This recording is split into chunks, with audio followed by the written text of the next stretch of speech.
Salut tout le monde, dans mes précédentes vidéos, je vous ai fait des vidéos sur le montage de la vidéo, comment filmer avec son drone, avec les filtres et tout ça. Je vous ai à peu près tout montré, sauf l'un des trucs essentiels, c'est les paramètres que vous avez sur votre drone. Donc aujourd'hui, je voulais faire une petite vidéo là-dessus, et au moins en plus vous avez du contenu parce qu'on est en hiver, j'ai mes examens qui vont arriver, vous aurez un petit peu moins de vidéos avant les vacances de Noël. Mais ça n'empêche pas que vous aurez quand même une petite surprise parce qu'il y a un concept de vidéo qui va arriver. Ceux qui me suivent sur ma page Facebook sont déjà au courant, donc si vous voulez voir de quoi ça s'agit, vous allez sur la page et puis un petit indice, ça concerne des vlogs. Donc revenons au sujet de la vidéo. Donc vous pouvez prendre ces exemples pour n'importe quel drone, que ce soit un Phantom 4, un Inspire One, un Mavic Pro, c'est comme vous voulez. Donc les paramètres se font bien évidemment sur l'application DJI Go App. Donc les paramètres que je vous donne, c'est pour les personnes qui souhaitent faire de la post-production, pouvoir modifier la luminosité, les contrastes, les couleurs, etc. en minimisant la perte de qualité. Donc moi, si je me souviens bien, j'ai suivi les conseils d'un professionnel de photo et vidéo et je trouve que ces paramètres vont très bien. Vous pouvez les voir dans mes vidéos. Après, on a un grand champ libre pour pouvoir le modifier en post-production. Donc que ce soit pour les photos ou vidéos. Nous allons dans le menu et après, moi, ce que je vous conseille, évidemment,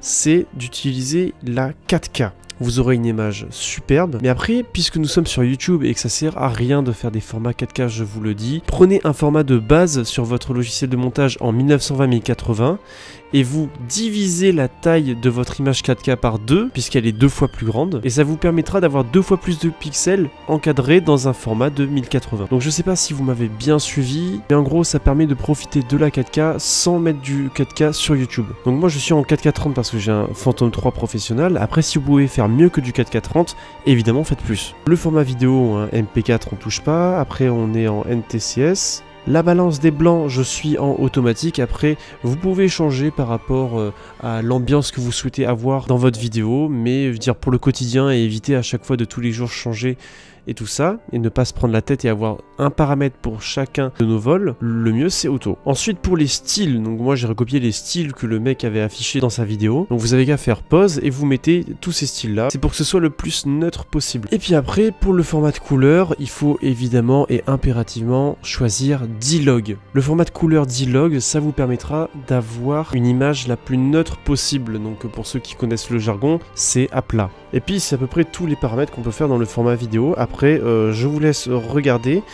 Pour le format photo, c'est à peu près pareil, sauf que moi ce que je vous conseille si vous voulez faire de la post-production, c'est de faire un format RAW, qui vous permettra de faire toutes les retouches possibles et inimaginables sur votre photo. Et puis si on va dans les paramètres, moi ce que je vous conseille pour améliorer votre vol, c'est d'utiliser une grille comme vous voyez sur cet écran. La grille vous permettra de bien cibler l'objet ou l'environnement que vous souhaitez avoir en particulier. Après vous pouvez rajouter des center points et tout ça, mais bon, ça c'est accessoire, c'est vraiment comme vous le sentez.